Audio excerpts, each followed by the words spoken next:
It was a cold day in April when I hopped on my bike and headed out to find some local evidence of glacial activity and people who used to reside in the area.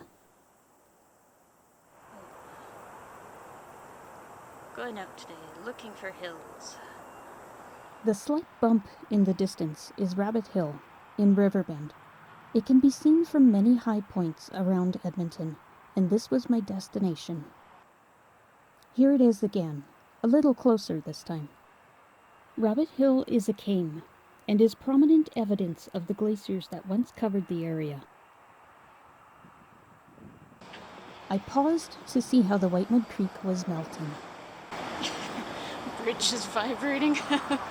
This is the same creek that we had walked on a few weeks earlier. I continued on my way to McGrath Heights Park. This is our first stop, McGrath Heights Park. So behind the sign is the hill that I actually want to go and climb. Can't see much through the trees there, but supposedly this is one of the cames in Edmonton. So we'll go and take a look at see what kind of views we can get from the top. The area in front is a man-made hill. What I want to show you is what's behind. For those not familiar with geological terms, a came is formed by a retreating glacier. Sand and gravel accumulate on depressions on the glacier and then fall off like a waterfall of material, forming a hill as the glacier continues to melt and retreat. Edmonton is a little bit unique in that there are several cames in the city and surrounding area. Let's continue on. Might be a little hard to see, but down the trail is a rabbit. Just in time for Easter. And very appropriate too, being Rabbit Hill. He goes.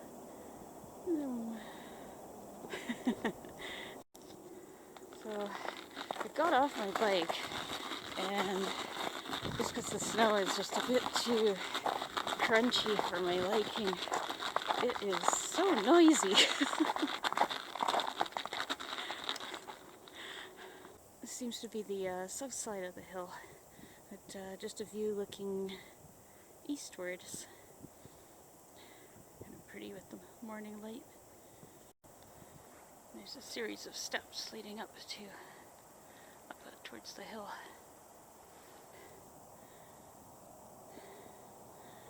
The view.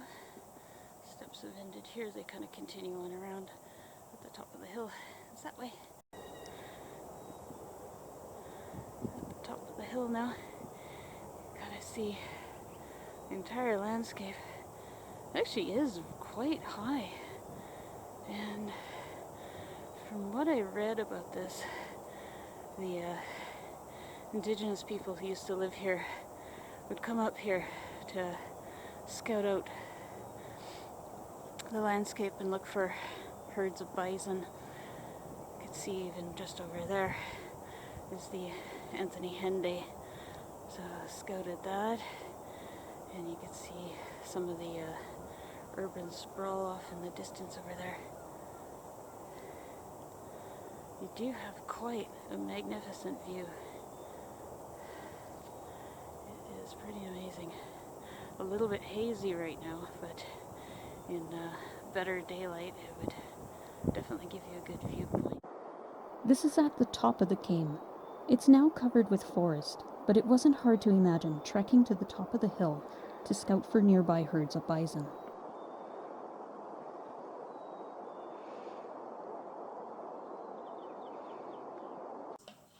Because of the flatter landscape, in some of these areas they may have used pounds like these to corral bison in and then pick them off with bows and arrows.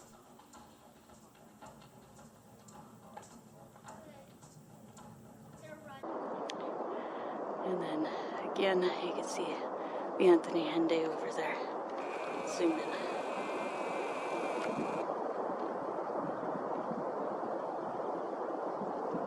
Quite the view. I continued wandering around the top of the came.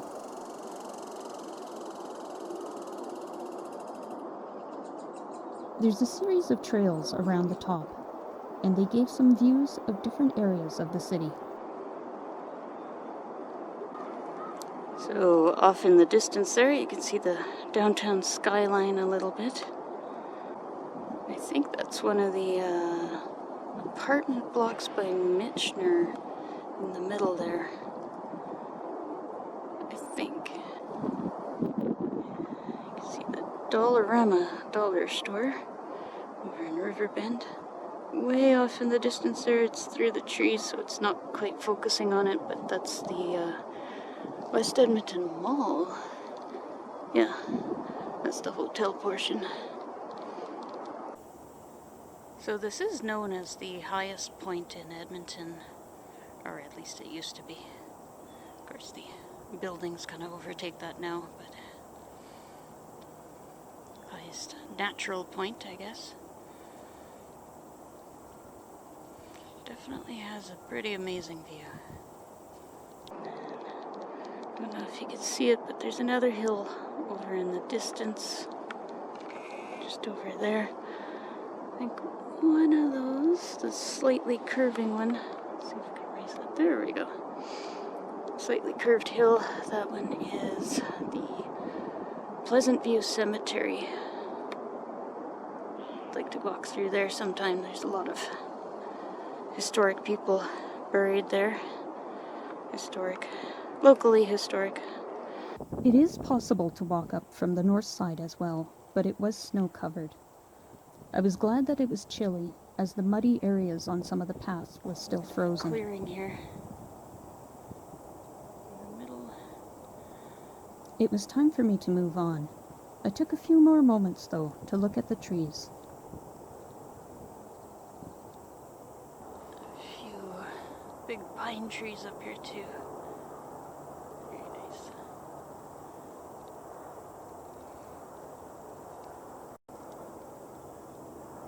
Traffic helicopter going through the trees there, across the sky. Probably to check out the Anthony Henday, do the report. It's not a historical, but it's a find nonetheless. Mechanical pencil. Still has lead in it too. I also found some fluffy goldenrod seeds, and I paused to admire the light around the base of another pine tree. And so it's looking to the west. So again, you can kind of see the Anthony Henday off in the distance there. And I believe that is Windermere. Kind of the big buildings that you can see in the distance over there. So yeah. Not sure what this is. Last year's berries of some sort. I believe they're Saskatoon berries. I was surprised that no birds had found them during the winter.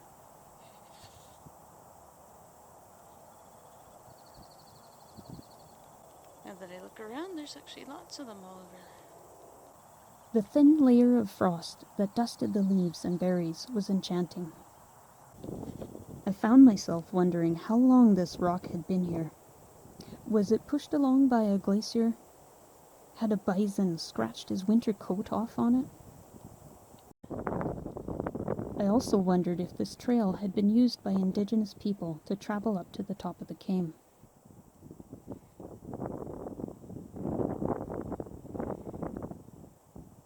It was time to head on to my second destination, another nearby Kame that would have been in view if there weren't so many buildings. I paused on my way up to a bridge that had another good viewpoint, noticing that there was a bike path now built alongside the road. Yeah, apparently they're working on tuning this and making it even larger than it is.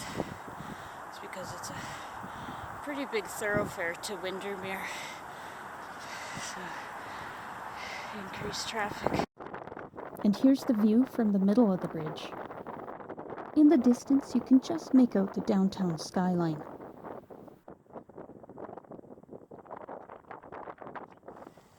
Of course, riding up a hill is rewarded with an easy ride down.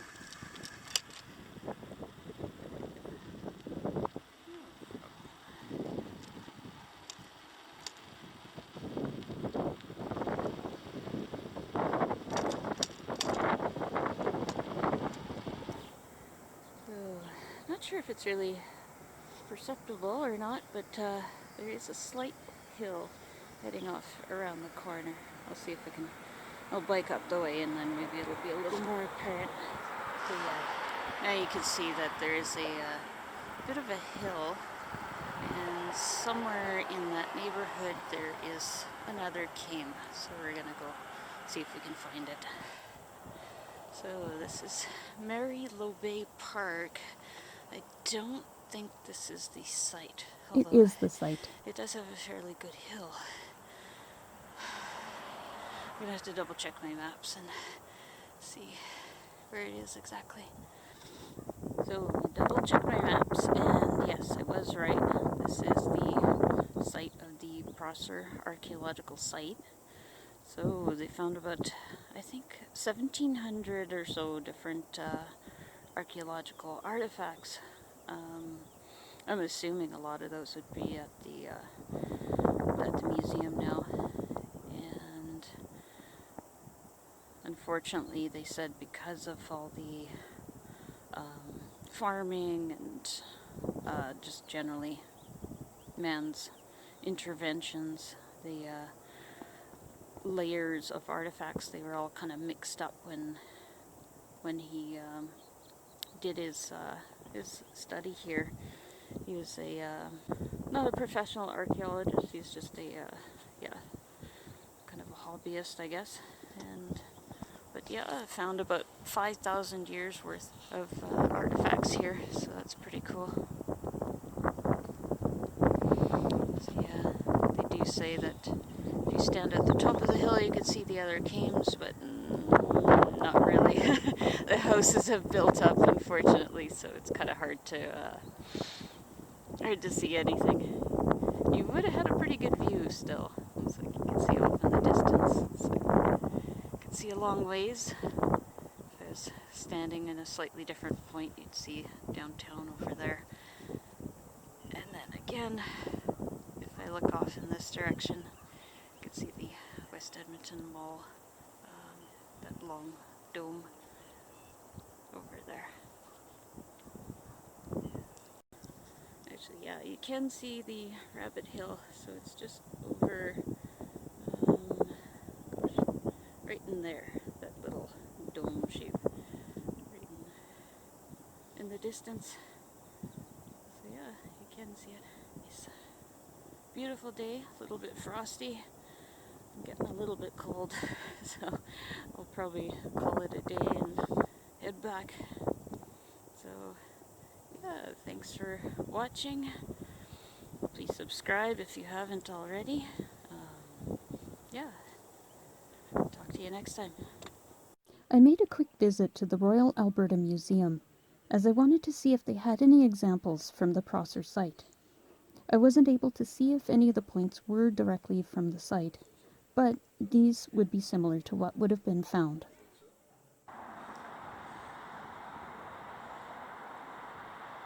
As always, thanks for watching.